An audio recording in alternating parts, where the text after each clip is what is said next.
with the federal government. Again, no one's done it before. No one has done it to this volume. And second, for the states to do this role of reopening, we need funding. And the past federal legislation has not provided it. It's that simple. They funded many good causes, hospitals, small businesses, etc. Yeah, but you now want the state governments to do all this work, do this, do this, do this, do this. Okay, I'll do everything I can. I need your help with the things I can't, but you have to provide funding because at the same time, the state governments are broke. And that's not just me. That's every governor in the United States. That's the National Governors Association. The chairman, Governor Hogan, good man, Republican, and myself, vice chairman for the National Governors Association, wrote a joint letter saying the states need $500 billion in funding because I have to be afloat and have some capacity to do all these things you want the governors to now do. And that has to be in the next federal legislation. And there can't be excuses about it. So from today to 18 months, which is the last date for a vaccine, that's what we have to work through. First rule, do no harm. This is a public health crisis. We're still in the woods. And just because that number has plateaued doesn't mean it's any time to relax what we're doing. So do no harm. Don't go backwards. Hope we find a medical treatment between now and 18 months. In the meantime, testing, tracing, trying to get that up to scale, which is going to be the equivalent of trying to get Apollo 13 back to Earth, 220,000 miles, 50 years ago. It is a very difficult task. It can't be done perfectly, I can tell you that right now, but we can do better than we're doing. And in the meantime, a phased reopening of the economy as educated by testing, tracing. Now, one other point on the phased reopening. What does that mean? And how do we phase this reopening until we get to a medical treatment or a vaccine? This is what we're thinking about. We need clarity on what the federal government is going to do and what the state governments are going to do. I heard the president last night. The states, it's up to the states, basically. Great, I get it. And the states can do the do no harm. It is their job to do the public health monitoring. The states can also do the phased reopening plan. We cannot do, the states that have a large problem, cannot do the testing and tracing without federal assistance. And that's important. On the reopening, we can do, and we have a blueprint for the reopening. Again, as guided by testing, tracing. But there are two factors really on the reopening.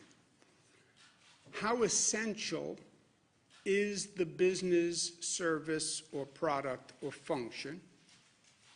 The more essential a business, service, or product, the more urgent the need to immediately get them back online or as soon as possible. So how essential is what the business does? And then second, what is the risk of infection spread of that business? Some businesses can say, I can open tomorrow. In my business, I'll have all sorts of precautions. People will not be less than 6 feet apart, period. There will be no congregation of people. I won't do conferences. I won't do joint meetings. It's not the way my business operates. I can bring everybody back, put them at separate desks. They'll never be near each other. I have a very low risk of infection spread. Businesses can start to redesign their workplace to think that way. All right, so your business poses a low risk of infection spread. That's the second factor. And the first factor is how essential is your business. So that is almost a business by business evaluation that has to go on. And then once you determine the essential nature of the business, because right now we have all quote-unquote essential workers who are working, right? This would be, well, what's the next tranche of essential workers? And how high or low is the possibility of infection spread if that business becomes operational? And then you basically have a matrix where the lower risk of infection spread and the higher nature of essential services are the businesses that you would start prioritizing, right? So that's how we will inform our economic reopening as we're being guided by the testing tracing and as we're making sure we're not jeopardizing the success we've made in handling the public health issue. That's the whole outline, the whole vision from here to 18 months, building that bridge to the new normal for the economy until we get to a conclusion. In the meantime, for today, stop the spread. I'm going to show you a chart in the next couple of days. We've been tracking the infection rate, which is what? Which is one person. How many people does one person infect? Does one person infect one person, two people, three people? That rate of infection is the difference between a manageable situation and a pandemic. And they can calibrate that for what Wuhan did, where we are now, and where we were. And it is a fascinating analysis. But in the meantime, what do we do today? We have to continue to stop the spread. This is a constant calibration also. I'm going to issue an executive order that says all people in public must have a mask or nose covering, mouth and nose covering, and they must wear it in a situation where you cannot or are not maintaining social distancing. Meaning what? Meaning the same thing we've been saying from day one. If you're going to be in public and you cannot maintain social distancing, then have a mask and put the mask on when you are not in socially distanced places. You're walking down the street alone, great. You're now at an intersection and there are people in the intersection and you're going to be in proximity to other people, put the mask on. Your right to go out for a walk in the park, go out for a walk because you need to get out of the house, the dog is getting on your nerves, fine. Don't infect me. You don't have a right to infect me. If you are going to be in a situation in public where you may come into contact with other people in a situation that is not socially distanced, you must have a mask or a cloth covering nose and mouth. That is by executive order. So if you're going to get on public transit, you're going to get on a bus, you're going to get on a subway, you're going to stand on a subway platform, you're going to walk in a neighborhood that is busy, you're going to be on a sidewalk, you're going to pass other people on a sidewalk, you're not going to be able to maintain social distancing, you must wear a mask. Or cloth, or an attractive bandana, or a color-coordinated bandana, cloth, but you have to wear it in those situations. We'll give people 3-day notice to allow compliance,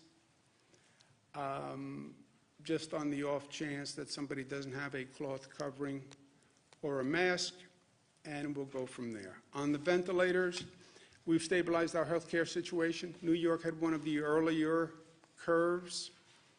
There are other places in this country are now seeing increases in the death rate, and they're seeing stress on their healthcare system. I will never forget the generosity that people across this country showed to our state. And I said at that time, New Yorkers are generous and they are grateful and gracious, and when you need help, we will be there for you. And we will be. State of Michigan is going through an issue right now. State of Maryland is going through an issue. We're stabilized. We're going to send 100 ventilators to Michigan and 50 to the state of Maryland. Last point, personal opinion, build the bridge. We built a bridge. And I learned a lot by building that bridge. And it's a lesson that has informed me, and a lesson that I think should inform people who are hearing about us needing to build this bridge. There was a bridge across the Hudson River called the Tappan Zee Bridge. It was in very bad shape, had been in very bad shape for 20 years. For 20 years, everybody talked about we're going to replace the Tappan Zee Bridge. Nobody did. Tappan Zee Bridge was in such bad shape that there were actual holes in the roadway that they would put these large metal plates over. And when you were driving across the Tappan Zee, you go over one of these metal plates, and the plate would bounce a little bit. And you could actually see glimmers of light that would come through the hole and the metal plate. Traumatized 2 generations of drivers, me included. And government kept saying, yeah, we have to replace this bridge, we have to replace the bridge. Never did. I become governor, I say, we have to replace the bridge. A whole raft of bureaucrats say to me, I mean that in a nice way, you know what, it's too risky a venture. It goes across the Hudson River. The Hudson River is an environmentally sensitive place. You try to build a bridge in the Hudson River, you have to put down piles, you have to do all that construction. It's going to annoy environmental concerns. It's going to be very expensive. It's a very high-risk, difficult project. And they cautioned me not to do it. And by the way, for 20 years, nobody had done it.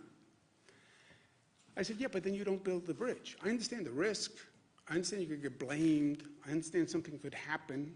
I understand whatever you do in life, people are going to have 57 different opinions, and it's never going to be perfect. And yes, they can always write stories. This one criticized this one criticized this, and we love negative in society for some reason. But then you don't get anything done. Long story short, we built the bridge on time, on budget. It's beautiful. We did go through all the heartburn of going through a construction project in the public domain. Yes, many people criticized. We picked blue, they wanted green. We did this, they wanted that. That's the nature of people. But we did it. We did it. And it is a beautiful symbol for me. And for anyone who sees it, don't tell me that we can't do it. Don't tell me we can't do it. Because I know that we can do it. Because we did do it. And we did it very well. Have we dealt with a situation like this? No. Can we build a bridge that takes us from today to 18 months? Yes. Yes. Because we are bridge builders. That's what we do. We build bridges. Sometimes literally, sometimes symbolically, sometimes metaphorically. But we build bridges. The bridges can be a bridge, can be an airport, it can be a new civil rights legislation, it can be new labor rights legislation, new minimum wage legislation, but we build bridges. That's what we do in New York, and we're going to do this. Questions? Governor, on the mask issue, now, so this will be any public space where there is congestion? We're talking busy streets, stores? We're just trying to get clarity on what this means. Any situation in public where you cannot maintain social distancing. 6 feet, is that what we're talking here? 6 feet. If you can't maintain that social distancing because you're going to a congested area, or it's a situation where you can't maintain social distancing. You cannot maintain social distancing on public transit. You can't. You can on a street that is unoccupied, but if you're going out for a walk and you may come to a place where you can't maintain social distancing, you have to have a mask. Will there be penalties, criminal prosecutions? There's a possibility for a civil violation. You could get a penalty. You know, you jaywalk theoretically, you get a penalty. Local governments would enforce it. I don't want to go to a penalty yet. I don't think we haven't seen flagrant non-compliance. So there won't be a penalty, but it is an executive order. I'm directing, if people don't follow it, we could do a civil penalty. You're not going to go to jail for not wearing your mask, but if we get there. But for now, no, there's no civil penalty, but local government should start to enforce it, and they should come up and say, you know, Jesse, you're supposed to be wearing a mask. And by the way, people will enforce it. They'll say to you, if they're standing next to you on a street corner, where's your mask, buddy? In a nice New York kind of way. Is it in the public interest in the public health for New York to release the number of COVID cases and fatalities at individual nursing homes? Two interests? Is it in the public interest? I know. Two interests. One interest is release as much data as possible. We will release as much data as possible on people who have died in nursing homes. Second interest is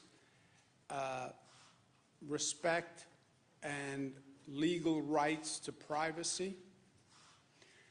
You pass away in a nursing home, or your parent passes away in a nursing home, God forbid, should your parent's picture really be on the front page of the newspaper the next day because they passed away from COVID? Did that mean their privacy should be violated? And I should release their name so that they could be on the news that night? You know, so that's the balance. I've said to them, err on the side of more disclosure, and that's what they've been doing, and that's what they're going to continue to do. But don't discount a person's right to privacy about the death of a loved one and your right to publicize that death because you want to. So it's a balance. Just remember. I was talking about names, like Okay. names, and I think people were talking about just counts. I got it. Governor, No, people are. Maybe you're not, but people are. so on this executive order, Mayor de Blasio, what kind of coordination do you have with the city? Because Mayor de Blasio said today, if you go into a grocery store, you have to wear a mask. That's his new order. But did you talk to him at all? And also, going back to my question yesterday with those homegrown tests, you're talking about you need federal assistance in order to up capacity and capability. But if the city's already trying to do that as well, how much are you working with those city partners? Yeah, Melissa can talk about the overall coordination. We have 400 local government officials in this state. This is a statewide order. I have 700 school districts. I have 50-something county executives. We coordinate as much as we can with everybody. Local governments should and must be doing what they think is necessary. And then we have statewide directives that everyone should do because we have to have one state plan, right? And then I have to turn around and coordinate with New Jersey and Connecticut and 5 other states. So we have to have one state plan. And then I try to coordinate down, then I try to coordinate up with the federal government, you know, all this coordination. So you do the best you can, but when you have a statewide situation, which is what this is, you have to have rules that are statewide, and we try to coordinate with everyone. They can have their own rules. They just can't conflict with a statewide rule. That's the balance, that's the law. So they can do anything they want, just they can't conflict. There will be times when they take a local action, which happens usually also. They take a local action, the state then takes an action, the state action overrides the local action, whether it was plastic bags or whatever, you know. A lot of times we get into situations where you have a lot of local laws, different local laws, and then the state takes an action which overrides the local laws. That's not just in this situation. This is just a more condensed version of it. So I don't know all the local laws that are out there on masks, to tell you the truth. And as long as they don't conflict, great. But if there's a conflict, the state law governs. So Bernadette, I could just to follow up on that.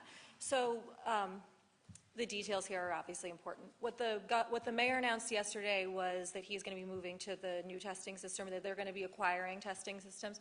What he's talking about is the swabs and the vials that they go in. What the governor is talking about is testing capacity. We've been limited by the testing capacity in the labs. So there's two parts to that. There's the swabs that you use to actually get the sample, and then you send it to the lab. And you are constrained by the testing capacity in the lab. So what the governor's talking about is increasing the capacities in the lab, and we are working hand in glove with the city on that and all of our local governments. On the masks, yes, I've been speaking to the city. We're fully supportive of what they said this morning in grocery stores, and we discussed it, and this was the next logical step, was to build on top of that. So, you know, maybe just so you understand testing and how complex this is. The first issue is you can't bring it to scale, but forget that. Before you even get there, you can't get enough equipment, testing equipment, swabs, vials, literally the material that you need. When you talk to a private sector company, this is all done by private sector companies. When you talk to them about how do you triple capacity, they'll say, I can't get the swabs, I can't get the vials, I can't get the physical equipment. That's one step. They'll then say, I can't get the testing agents, the chemicals that they need to do the actual testing. They'll then say, I don't have the machines that can do the testing. So you have that whole supply chain. On top of it, you have people contracting for tests, all the states, the federal government, local governments, cities, counties, towns, all across the country. You then have private companies that are trying to buy tests. Why? Because I have my workers coming in, and I want to test my workers. I'm an essential service. I'm a food manufacturer. I have 200 employees. They're going out to buy tests to test their 200 employees. All of this volume is descending on these private sector testing companies that never anticipated this tremendous volume. So you're one of these testing companies, they're getting called from everybody. Private companies, local government, states, federal government, I need more, I need more, I need more. So you have this whole, it's just a complicated, chaotic, it is what ventilators was, probably even worse. Now, can the federal government do this? No. Can the state government do it? No. Can anyone do it? No. But we have to do the best we can to try to figure out how do you get the supply chain up, where do the chemicals come from, what countries do they come from, and that has to happen with the federal government. The state has shut down at least one state park in Rockland County at the request of local officials there.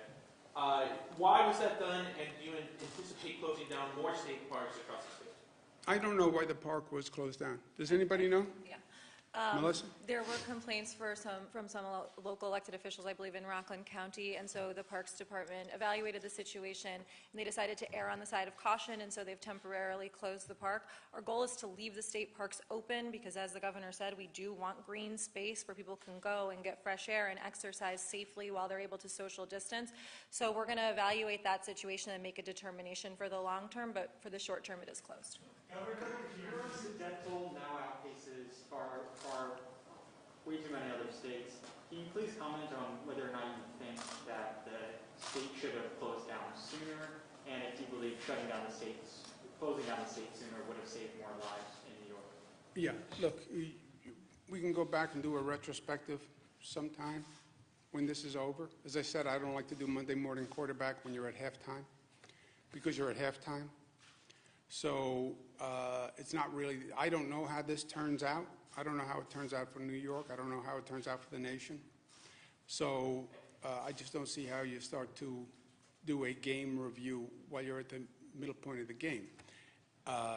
If you force me for a game review now, I would say, yeah, I'd like to know, let's go back to December, January. Who was saying what, when? Where was the international health community? President says, where was the World Health Organization? This is not my world, right? I don't know who should have done what, when, in January, February, et cetera.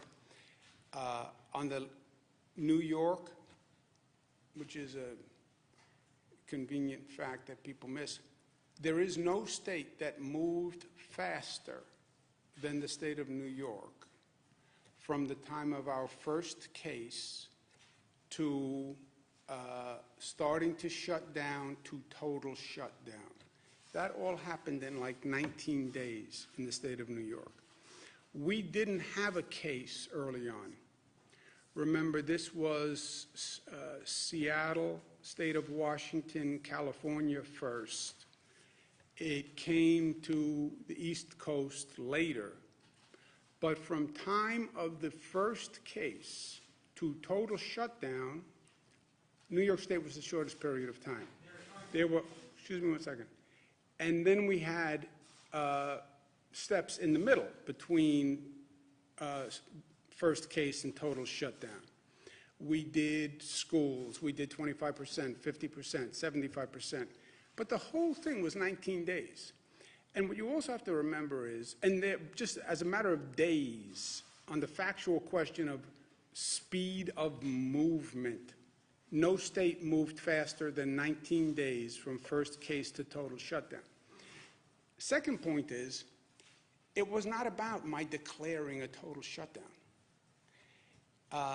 No one had been here before, and yeah, I can sign an executive order saying total shutdown, and the people of New York can say what they would like to say, which is said nicely is, I am not going to comply with that because it's highly intrusive and you have not shown me any need for that action. Do you personally regret not moving quicker?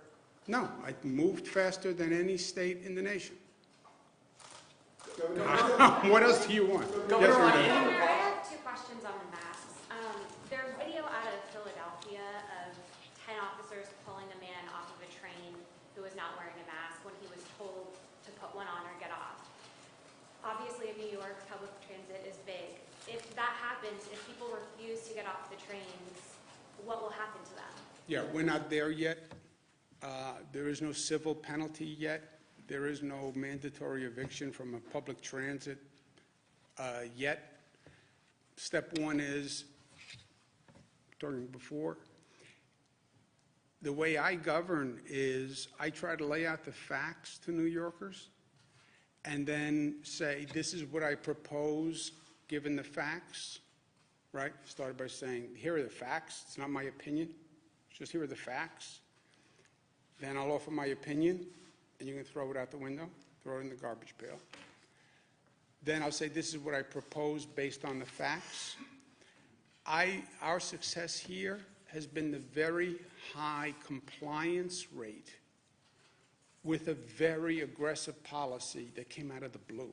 I mean, just think what you're asking people to do. Stay home and don't go outside. Why would you ever believe New Yorkers would comply with that? I think we were very effective at laying out the facts and explaining why. They're staying home, not because I'm giving them a ticket or because I'm saying you'll go to jail.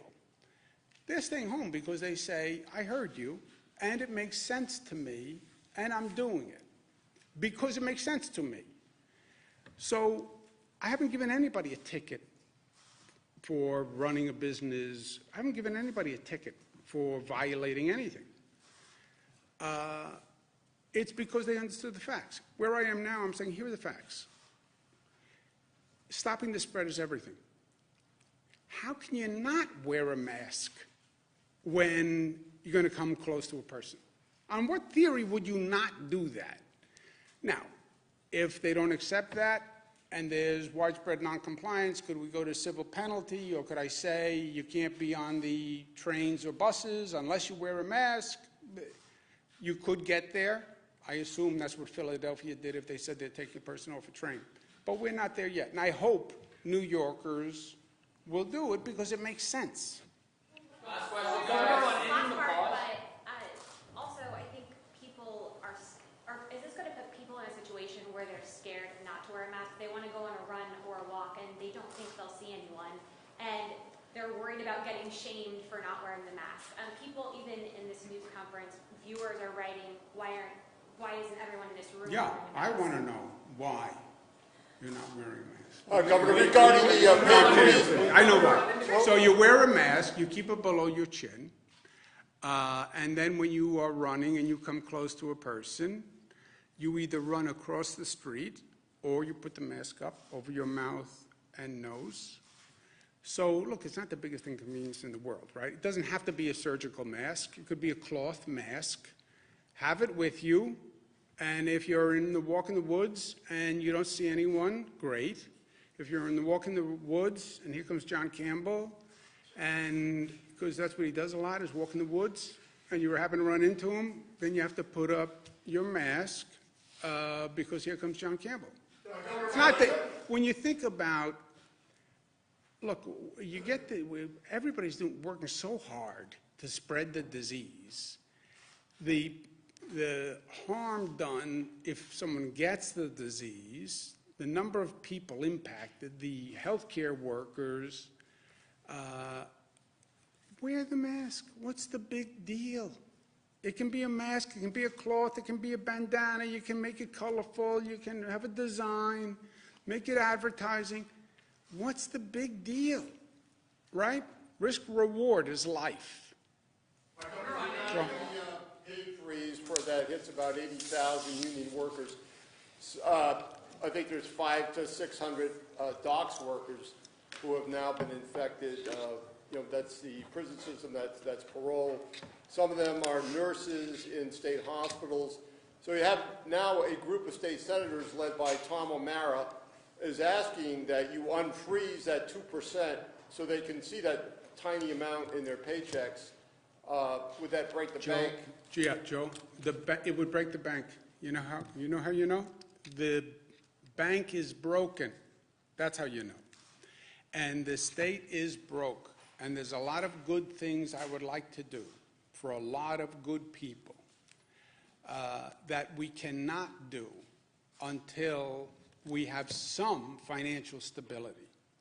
And if they want to help, tell them, call Washington and tell Washington that you neglected the state's financial needs in the legislation you passed was wholly disrespectful of the reality of the situation. And you know that state governments are insolvent. You know they had to freeze pay increases. You know they had to take all sorts of drastic measures. They couldn't fund education the way they wanted to. Provide financial assistance to state governments so they can do their work. I have to go to work. Say to someone. How does things fit in on ending the pause or winding down the pause? That's one of the main systems, right? We have these states working together. What they need to coordinate are the systems. You need transportation, you need economics, school system. They all go together, or none of the gears can turn unless all the gears turn. Remember? Why are first responders getting free childcare? Why are first responders getting free childcare?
Is your eyesight bothering you? Do you have difficulty performing daily living activities? Have you had several eye surgeries, or are using different eye drops, or have had several glasses and nothing seems to work for you?